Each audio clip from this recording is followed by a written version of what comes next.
Today, in many ways, it's a moment of reflection, celebration, and paradox. This is graduation, marking the end of an intense journey. Yet we also call this day commencement, the beginning of something new. So which is it? Is it the end, or is it the beginning? Is it the end or the start? The truth is, it's both. And that contradiction lies at the heart of life itself. Let's start with a question. What words come to mind when you think about the state of the world today? I asked a few people in class recently, and the responses I got were something like ambiguous, anxious, polarized, worried. Some people said, I'm optimistic or hopeful. Do those words resonate with you? We live in a world shaped by profound contradictions. Our expectations for our lives are rising, yet our dissatisfaction is growing due to rampant social comparison. Fear of missing out, FOMO, helps us to focuses on the future, makes us miss out on the present. On one hand, we're more connected than ever through technology, yet many feel lonelier than ever. We're crunched for time, yet we feel that we have hours to spend on our screens and smartphones. We yearn for certainty, but the only thing that's certain is uncertainty. We humans learn by failure, yet we feel failure. We fear failure. We try to pay attention to everything, and sometimes that makes us focus on nothing. And we want viewpoint diversity, yet sometimes we get upset when it happens. So these contradictions pull us in opposing directions, creating tension and complexity. However, I don't view them as obstacles. I view them a very part of our humanity. Your role as future leaders is not to avoid them, but to actually embrace them, to create clarity and meaning within them. The key lies in being real. REAL is an acronym I'm going to explain to you in a minute. But before we discuss that and how to navigate these contradictions, I'd like to talk about one of the most important contradictions shaping our time, artificial intelligence. AI, as I'm sure you've all experienced, it's reshaping our very world as we speak. Much like Alan Turing's efforts to break the code of the enigma, AI itself is an enigma and paradox. It's intelligent with remarkable IQ. It's spawned by humans, uses our training data, and connects in human ways, yet it's not human. It's real, but it's artificial. People talk to AI and seek advice from it. Some have even married their AI. I'm not joking. AI lacks emotion, free will, and the ability to create meaning for itself. However, recently, an AI-powered chatbot made headlines for giving life advice that led to very bad consequences. Some people even turn to AI for psychological counseling, for love, or even to cure loneliness. But here's the reality as I see it. AI doesn't feel or love you. It doesn't suffer, and although it may hallucinate or have clear objective functions, it doesn't dream or have fun. The debate rages on, actually there is a big debate, on whether AI itself is a stakeholder and merits legal personhood, with rights similar to other inhuman entities such as the corporation, animals, or ecosystems. So what is, quote, it?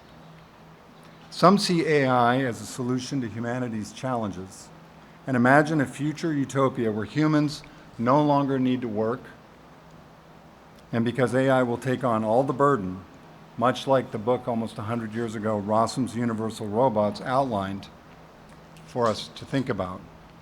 I actually see a different future. I don't believe that work is a burden to eliminate.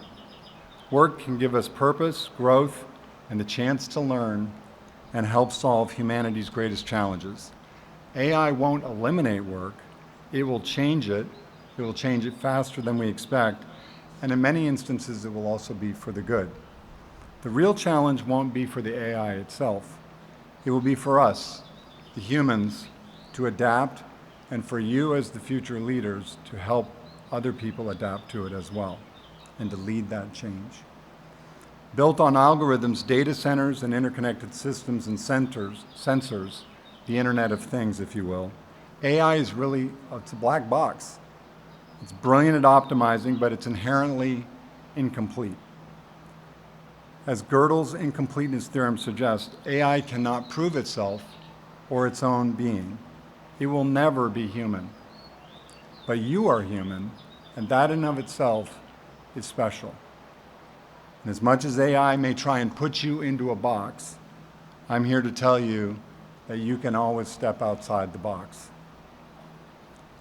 So let's talk about being real, which I believe is the secret to hacking life. How do you navigate or hack this world of contradictions and AI to lead with purpose and find meaning with all this ambiguity and contradiction? I think you can hack this enigma by being real, by grounding yourself in 4 fundamental imperatives. The R of real is for relationships. Which relationships will I cultivate, and how will I do it? The E is for emotion. How can I leverage the gift of emotion to build meaning and connection? The A is for attention. Where and how will you direct your attention? And the L is for liberty. How will I use my free will to build a meaningful life? So let's take a quick look at each of them. Relationships, the bedrock of happiness and longevity. One of the most striking findings of Harvard's 75-year longitudinal study on human development, called the Grant Study, is that happiness and longevity are not driven by wealth or fame, but by deep, meaningful relationships. The study tracked participants from adolescence to old age to understand what predicts healthy, fulfilling lives.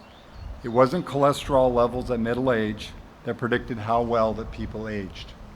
It was how well satisfied they were with their relationships. As leaders, your ability to cultivate relationships that are authentic will define your legacy and your success in both your personal and your professional lives. But technology and AI can help you to facilitate those connections, but they cannot replace the human relationships that bring fulfillment, trust, and purpose. E, emotion. In many ways, it's the human superpower. Emotions like love, empathy, and kindness are gifts. They are the essence of human connection and meaning. While AI can simulate emotions, it cannot actually feel them. When you exercise emotions like love and empathy to others, you build bridges and create a culture of connection.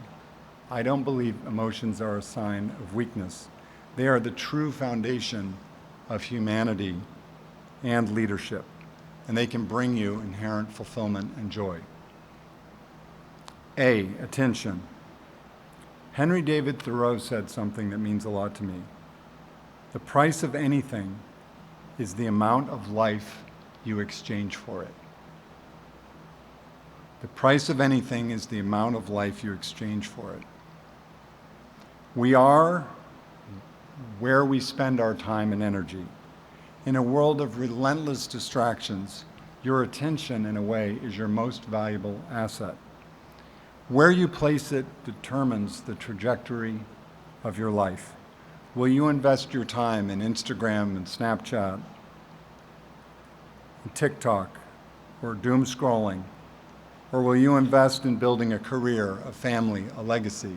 Where will you direct that attention? The solution is to actually be intentional with your intention, to focus deliberately, intentionally on what matters to you. Liberty, L. In On Liberty, John Stuart Mill described liberty as the freedom to choose to pursue our own good in our own way. Your free will gives you the power to choose, to focus on what matters and decide why you do what you do, to frame situations in ways that empower you, and to believe in possibilities even when predictive models say it should be otherwise. Viktor Frankl in Man's Search for Meaning wrote, "Everything can be taken from a man but one thing, the last of the human freedoms, to choose one's attitude in any given set of circumstances, to choose one's own way." As AI evolves, this insight may become even more prescient. You are not required to be a predictive algorithm with a predetermined future. So to hack life's very contradictions, you need to be real. And there's something else I think you're going to need as you step into leadership roles and face challenges driven by the accelerating pace of AI, economic shifts, and evolving social expectations. Your success is not principally going to be determined by your IQ. It will also be determined by your RQ, known as your relational quotient, and your ability to foster trust and foster collaboration with others, and also what I call HQ, your humanity intelligence. AI's superintelligent IQ will require humans to adapt, placing a premium on leadership skills that are softer, requiring and helping other humans to adapt to the change process. So your RQ will prove that relationships are the currency of relationships and leadership in the age of AI.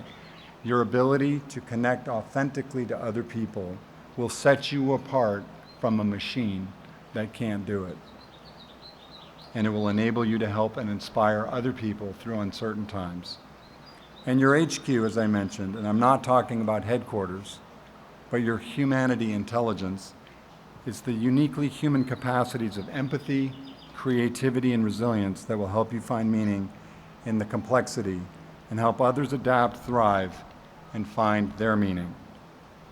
So as a final thought, wrapping up, remember that your life is the sum of all the moments to which you have chosen to direct your attention and the meaning you give those moments or derive from them. Looking backwards, that's what it looks like. And the choice is actually yours. You have a choice. Use your free will to direct your attention towards love, connection, and purpose, and live deliberately. In a world that is increasingly uncertain, most importantly, know this for certain, that you should believe in yourself. Darden believes in you, and I certainly believe in you. So as you graduate and finish your Darden chapter and commence a new one, remember that the world needs you.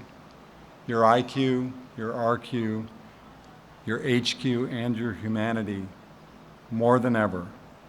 Hack your life by leading with relationships, emotion, attention, and liberty.